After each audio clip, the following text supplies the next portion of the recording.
የኔ ሞጥሞጣ እማዬ ሰላም እኮ አለቅሽም ብለኝ ነው ብታይ ኪችን ውስጥ ይሄው ሙሉ ቀን ሙያ ካልተማርሽ ብላ አለቅሽ ብለኝ ይሄው ሙሉ ቀን ከሷ ጋር ነው ያልኩት። እማዬ እራት ሰዓት የሚቀርበው የኔ ምግብ ነው። እሺ ቤት የኔ ጉረኛ እስኪ እናያለን። ከምሬ ነው እማዬ ምጥ ለእናቷ አስተማረች አይደል የሚባል እኔ ሰላምዬን ሳስተምራት አላልኩልሽ? ሰላም አስተማር እንዴ ምጥ ምግብ ነው እንጂ ሙያ ሳስተምራት ነው ያልኩት። ሰላምዬን ዋይ ብታይ እንዴት እንደሚጥል የሰራሁት ምግብ ማታ ስትበይ እንዴ እጅሽን ትበያለሽ። ቁጭምጭም እንዴ ቁጭምጭም አድርገሽ ነው የምትበይው። እሺ ኧረ እባክሽ የኔ እጅ ቆሎ መሰለሽ እንዴ የምቆርጣጠሙ አልቆረጥም እንዴ። እሺ ፈልግ ኧረ እባክሽ የኔ ምግብ አምሻ የምትቆርጥም የኔ ጉረኛ እሷን ታያትና ሰላም እንዴት ነው ገብታ አላረፈችም እንዴ? እረፊ ብያት ነበር። ኧረ እማዬ ይዣት ነው የገባሁት። እማዬ ልትወድልሽ ነው መሰለኝ እኔ እንጃ አላውቅም። ብታይ ድክምክም መብላለሻለች። እማዬ ግን ሰላምዬ መቼ ነው የምትወልደው? ቆይ እኔስ ግን መቼ ነው የምወልደው? አንቺ ራስሽ መቼ ትወልደሻለሽና ነው ደግሞ ልጅ የምትወልጂው? ይልቅ ዳጣዬ እቺ ሚጥሚጣ ታያትና እኔ የምልሽ እንዴት ነው ሰላምዬ ልጇን አባት አልነገረችሽ? አረው እማዬ ብታይ ማለት ሌላ ባደርጋት ብሰራት አልናገርም ሚስጥር ነው ከባድ ነገር ነው ምናምን አለች። የምን ሚስጥር ነው? ምኑ ነው ከባድ? እትዬ በጣም ከባድ ነገር ነው ነገሩ በጣም ከባድ ነው። አባዩን ዛውዙ ብዙ ነው መዘዙ አለች ጂጂ። እና አልነገረችሽማ? ኧረ አልነገረችም ግን ማለት ነው ይሄ ምንድነው እንትን ምጥ ሊጀማምረኝ ሲል ለማርታም ለሌሎችም ላንቺም ለሁላችሁም እናዘዛለን ምናምን አለች ሰላም። እሱንማ ለእኛም ብላናለች። እስኪ ይሁን ብቻ እንደው ቤቴን የደፈረውን ሰው እስከማይደርስ እንዴት እንደቸኮልኩ እንደማየ ደህና ሰውማ ካልሆነ በጣም ነገሩ ከባድ ነው። ጎድ ነው የሚሆነው። እማዬ ይኸውልሽ አላምንም ምናምን ካልማት ይሄ ቢላዋ ምናምን ስለሽ እዛ ጋር አስቀምጪልኝ። እኔ ጀመሽ ነው የምቆርጣት ብጥስጥስ ነው ማደርጋለች መበጣጥስ ሆሆ ዴ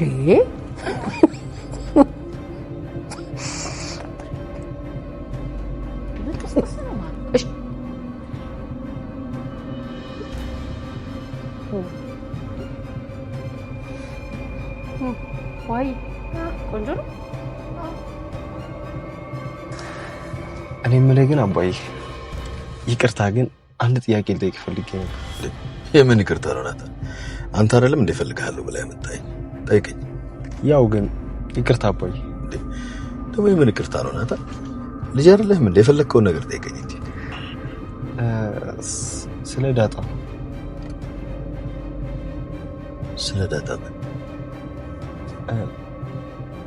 ዳጣ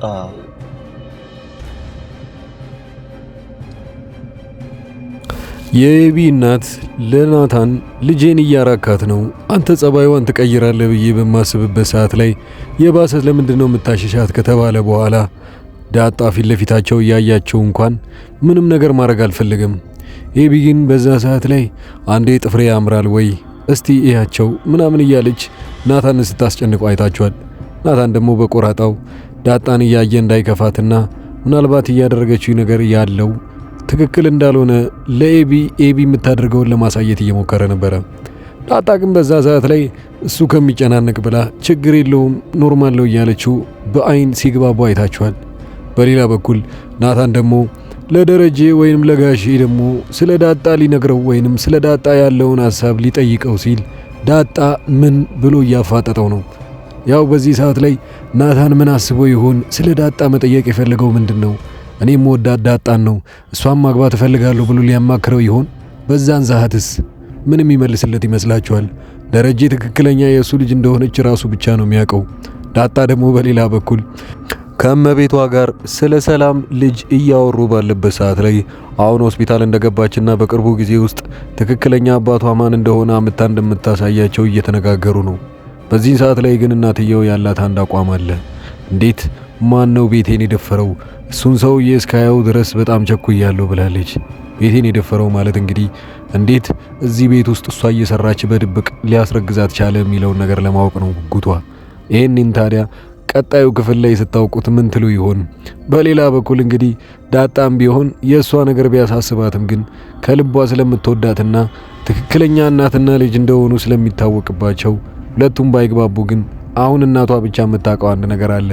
ዳጣ ትክክለኛ ልጇ እንደሆነች ታውቃለች። ዳጣ ግን ትክክለኛ እናቷ እንደሆነች ጭራሽ ምንም ነገር የላትም። ሰላም አሁን ለመውለድ ሐኪም ቤት ገብታለች። ስትመለስ አባትየውንም ትክክለኛውንም እዛ ይዛ መታ ለማስተዋወቅ ቃል እንደገባችውም ይዛው ትመጣለች ወይ?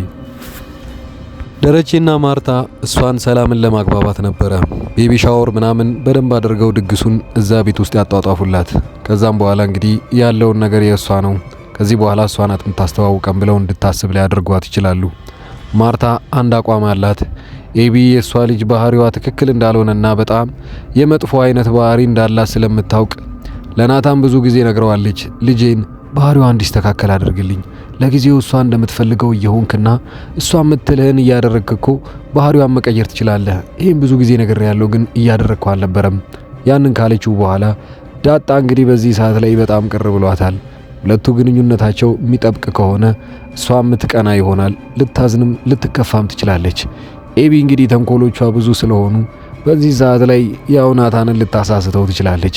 ናታን ደግሞ እንደተባለውም ትዕዛዝ እንደተሰጠው እሷን ለማግባባት ወይንም ደግሞ ጸባይዋ እንዲቀየር ብሎ ከሷ ጋር ቢውል ወይ የሆነ ነገር ቢያደርግ ያው እንግዲህ ኤቢ ደግሞ በተንኮሎቿ በጣም ስለምትታወቅ ከአንዱ ተንኮሎቿ ላይ ናታን ሊወድቅ ይችላል። በዚህ ሰዓት ላይ አስቡት፣ ዳጣም ቢሆን እዛ ቤት ውስጥ በጣም ልቧ ሊሰበር ይችላል። እዛ ቤት ውስጥ ናታንና ዳጣ ፍቅረኛሞች እንደሆኑ እናትየው ብታውቅ ምን ታረግ ይመስላችኋል? ኤቢ በዚህ በኩል ደግሞ ትክክለኛ ማንነታቸውን እኔ ደርሼበታለሁ፣ እናትና ልጅ ይመስሉኛል ዳጣና ሰላም፣ እባክሽ ብር ማስመረምርበትን ስጭኝ እያለች እናቷን እያስጨነቀቻት ነው። እሷ ግን እንደዚህ የማይሆን ነገር አታስቢ፣ ይሄ ጭራሽ ያልተፈጠረ ነገር ነው፣ ያንን ማረግሽን አቁሚ እያለቻት ብሩንም እንደማትሰጣት ነግራታለች። እሷ ግን በራሷ በኩል የሆነ ነገር ማድረጓ የማይቀር ነው። ኤቢ እዛ ቤት ውስጥ የምትናደደውና ተንኮሎችን የምትሰራው የዳጣ ነገር ስለሚያናድዳት ነው። ዳጣ እንዴት ከኋላ መታ ተነስታ አሁን እኔ የምፈልገውን ሰው ትቀማኛለች ብላ እንድታስብ አድርጓታል። ስለዚህ እስከ መጨረሻው ድረስ እንደዚህ አይነት ተግባሮችን ማድረጓን የምትቀጥልበት ነው የሚሆነው። ሰላም ግን ወዲያውኑ ወደዛ ቤት ተመልሳ ትክክለኛ የልጁ አባት ማን እንደሆነ ከተናገረች በኋላ የራሷን ልጅ ሰላምም ዳጣን ይዛ ከዛ ቤት መውጣት ይኖርባታል። አሊያም ግን የደረጀንም ቢሆን ትክክለኛ ትዳራቸውን ወይንም ደግሞ እዛ ሰፈር ውስጥ ይከበርልናል ብለው የሚያስቡትን ትዳሯን ልታጣ ትችላለች። ከማርታ ጋር ሊጣሉም ስለሚችሉ ነው። ማርታ በዚህ ሁኔታ ላይ ባሏን ባትጠረጥረውም ግን የቤተሰቡን ወይንም ደግሞ እዛ ጎረቤት ያሉትን ሰዎች አፋቸውን ለማዘጋት ሲባል ሰላም ትክክለኛ የልጁን አባት ይዘሽ መምጣት አለብሽ ብላ እያስጨነቀቻት ነው። ያንንም ቃል እንደገባችው አሁን ልትወልድ ስትል ወዲያው በዛውኑ ይዛው እንደምትመጣ ስትናገር ማርታ ግን ለብቻዋ ስታወራ እንደሰማችኋት ቤቴ ተደፍሯል፣ ማን ነው ይሄንን ነገር ሊያደርግ የፈለገው? ያንን ሰውዬ እስካቆው ድረስ በጣም ጓጉቻለሁ ብላ እንድታስብ ነው ያደረጋት። ቀጣዩ ክፍል ላይ ምን የሚፈጠር ይመስላችኋል? አብራችሁኝ ያላችሁ ሰዎች አዲስ ተከታታይ ድራማ ጀምሯል። እሱም አሁን ላይ ያለችው ወይንም ደግሞ በምሳሌ ድራማ ላይ ስትሰራ የነበረችው ልጅ ብዙዎቻችሁ ታቋታላችሁ። ትህትና ትባላለች። በምሳሌ ድራማ ላይ በክፍል 134 ላይ ወይንም እንዳያችሁት በዛኛው ክፍል ላይ ትህትና ከመድብል ወይንም ደግሞ በሱ በትብብሩ በተደረገላት ነገር ከዝና አምልጣ ነበረ። መንገድ ላይ ያለች ለዝና አንድ ትዕዛዝ ይሰጠዋል።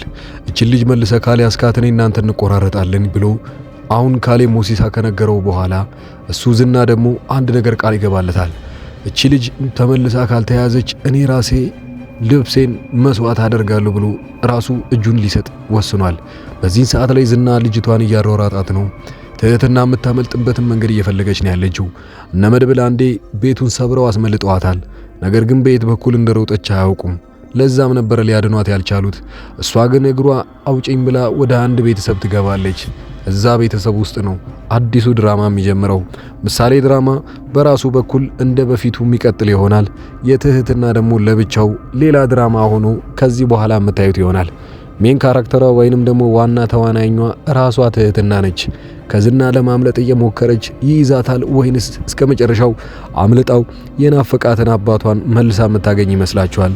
ይህንንም ድራማ በዚሁ በትረካ መልኩ እንዳቀርብላችሁ የምትፈልጉ ካላችሁ ኮሜንት ላይ ሀሳባችሁን መስጠታችሁን አትርሱ። በቀጣይ ክፍል እስክንገናኝ ድረስ መልካም ጊዜ